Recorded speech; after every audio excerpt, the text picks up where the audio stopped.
ኪድስ ጎልድ ሶከር አካዳሚ በሜሪላንድ በአሰልጣኝ ኤልያስ እንዳለና በሥራ ባልደረቦቹ ታዳጊ ልጆችን እግር ኳስ ልምምድ በማሰልጠን ላይ እንዳለ ይታወቃል። ለክረምቱ በስፖርት ማሰልጠኛ ሕንፃ ውስጥ ዲሴምበር 6 ለሚጀምረው የእግር ኳስ ሥልጠና ምዝገባ ጀምረናል። ልምምድ የሚሰጥበት ቦታ አድራሻ 11751 ኦሪቨን አቬኒዩ ዊተን ስፖርት ፓቪሊዮን ሜሪላንድ ነው። እንደዚሁም የእግር ኳስ ሥልጠና አድማሱን በማስፋት በካናዳ አሁን ደግሞ በዲኤምቪ ቨርጂኒያ ልምምድ የሚሰጥበት ቦታ ፌርፋክስ ኤንቶን ዘ ፊውቲሊቲ ቨርጂኒያ መከፈቱን ሲያበስር በታላቅ ደስታ ነው። ምዝገባው በመካሄድ ላይ ነው።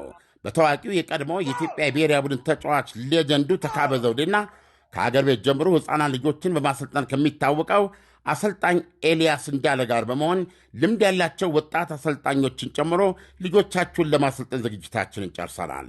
ታዳጊዎች እግር ኳስ ችሎታ እንዲኖራቸውና በአካል ብቃት ይጠነከሩ እንዲሁም ከተለያዩ ጎጂ ሱሶች የጸዱ ብቁ ዜጋ ሆነው እንዲያድጉ ተግተን እንሰራለን። ወላጆች ልጆችዎን ያስመዝግቡ። ሥልጠና የሚሰጠው በስፖርት ማሰልጠኛ ሕንፃ ውስጥ ኢንዶር ነው። ከእናንተ የሚጠበቀው በሁለቱም ስቴቶች ዕድሜያቸው ከ15 በታች የሆናቸው ታዳጊዎችን ማስመዝገብ ብቻ ነው። አካዳሚያችን የመለማመጃ ኳስ በነጻ ያቀርባል። ለ3 ወር ሥልጠና በወር $100 ብቻ በመክፈል ዌብሳይቱ ላይ በመግባት ሬጂስተር ማድረግ ብቻ ነው። www kidsgoalsocceracademy.com ለመዝገባም ይሁን በማንኛውም የልጆቹ ሥልጠና ዙሪያ ጥያቄ ካለው በዚህ ስልክ ቁጥር መደወል ይችላሉ። 18008822 ኪድ ጎል ሶከር አካዳሚ። ጤና ይስጥልን አድማጮች፣ ይህ አዋዜ ልዩ ላልሰማችሁ ነው። ከመረጃዎቹ ጋር አብርሃም መኳንንት ነኝ። ህንድና ፓኪስታን ወደ አዲስ ጦርነት ገብተዋል። ሁለቱም ሀገራት በዚህ ሰዓት በሚሳኤልና በሌሎች መሳሪያዎች ሳይሆን የቃላት ጦርነት ውስጥ ገብተዋል። የእስራኤሉ መከላከያ ሚኒስትር እስራኤል ካትዝ በእስራኤል ላይ እጁን የሚያነሳ ማንም ይሁን ማን እጁን ይቆርጣል አሉ። የሱዳን ፈጥኖ ድራሽ ኃይል በዳርፉር የጦር ወንጀል ፈጽሟል ሲል አምነስቲ ኢንተርናሽናል አስታወቀም።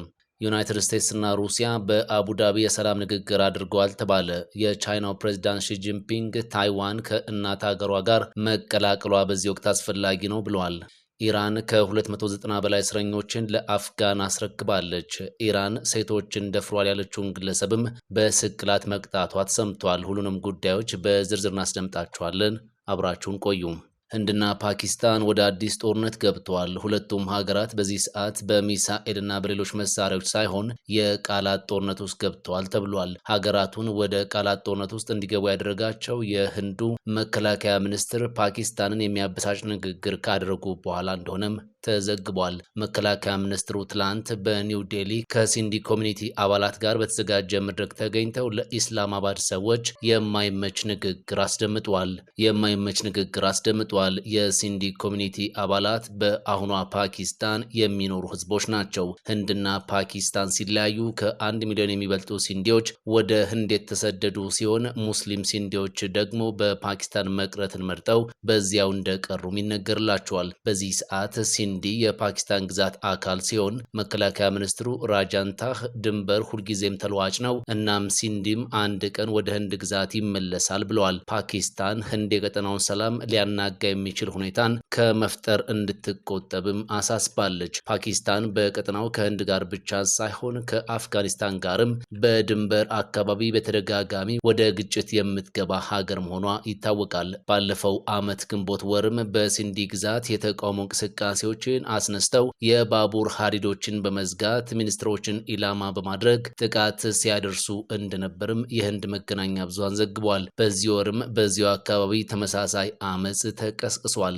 ለአመጹ ምክንያት የሆነውም በመንግስት ኃይሎች የሚፈጸሙ እገታዎች፣ የመምህራን ደሞዝ አለመከፈል እንደሆነ ፈርስት ፖስት የተሰኘው ሚዲያ ዘግቧል። በሲንዲ ኮሚኒቲ ውስጥ ወደ ህንድ ዳግም መቀላቀል የሚፈልጉ ወገኖች እንዳሉም ዘገባው አስታውሷል። ይህንን ለማሳካትም የሚሰራ የሲንዲ ተገንጣይ ኃይል እንዳለ ተጠቁሟል። የሲንዲ ኮሚኒቲ በፓኪስታን የታጠቀው ኃይል ውስጥ የ2% ድርሻ ሲኖራቸው በሲቪል ሰርቫንቱ ደግሞ 5% የሚሆነውን ይዛሉ። ከፓኪስታን አጠቃላይ ህዝብ ውስጥ ደግሞ ከ40% የሚሆነውን ህዝብ እንደሚሸፍኑ መረጃው አመላክቷል።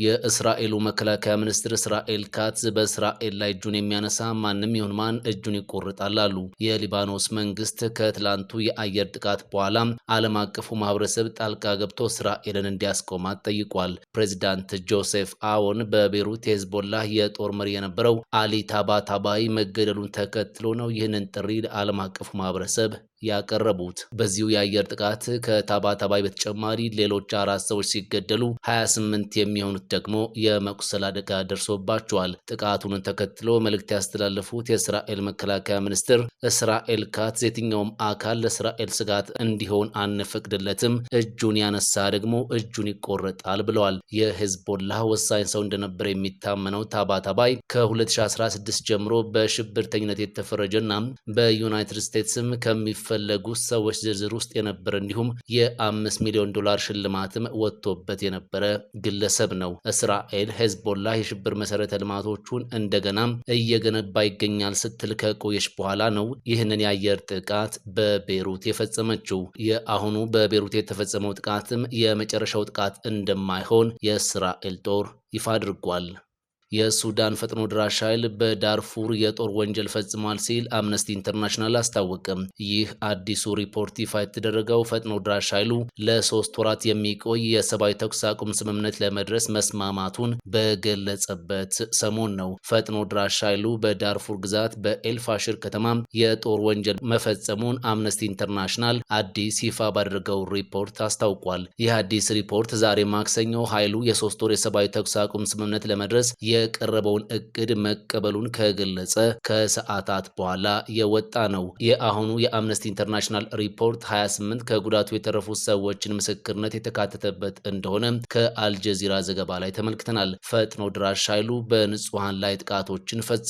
በኤልፋሽር ከተማም ምንም ባልታጠቁ ሰዎች ላይ የጅምላ ግድያን አድርሷል። የሱዳን ጦርን የሚመሩት ጀነራል አብዱልፈታህ አልቡርሃን ከቀድሞ ወዳጃቸውና ቀኝ እጃቸው ከሆኑት መሐመድ ሐምዳን ዳጋ ጋር ከ2023 ጀምሮ በጦርነት ላይ ናቸው። ባለፈው የጥቅምት ወር መጨረሻ ላይም ፈጥኖ ድራሽ ኃይሉ የኤልፋሽር ከተማን መቆጣጠሩ ይታወቃል። ጀነራል አብዱልፈታህ አልቡርሃን ኳድ ከተሰኙት አሸማጋዮች የቀረበውን የሰላም እቅድ እሁድ ዕለት ውድቅ አድርገውታል። ምክንያታቸውም የፈጥኖ ድራሽ ኃይሉ ደጋፊ ነች የሚሏት የተባበሩት አረብ ኤምሬትስ ስላለችበት እንደሆነም ገልጸዋል። ነገር ግን ዩናይትድ አረብ ኤምሬት በሱዳኑ ጦርነት ምንም አይነት የድጋፍ ሚና እየተጫወተች እንዳልሆነ ትገልጻለች። ዩናይትድ ስቴትስ እና ሩሲያ በአቡዳቢ የሰላም ንግግር አድርገዋል ተባለ። የአሜሪካና የሩሲያው ንግግር የተደረገው ዩክሬን በሚሳኤል ናዳ እየተደበደበች ባለበት በዚህ ሰዓት ነው። የዩኤስ እና የሩሲያ ባለስልጣናት በዩክሬን የሰላም እቅድ ወቅታዊ ሁኔታ በሚመለከት ነው ተነጋግሯል የተባለው። በዚህ ወቅት በርካታ የሩሲያ ሚሳኤሎችና ድሮኖች ኬቭን እየደበደቡ ይገኛሉ።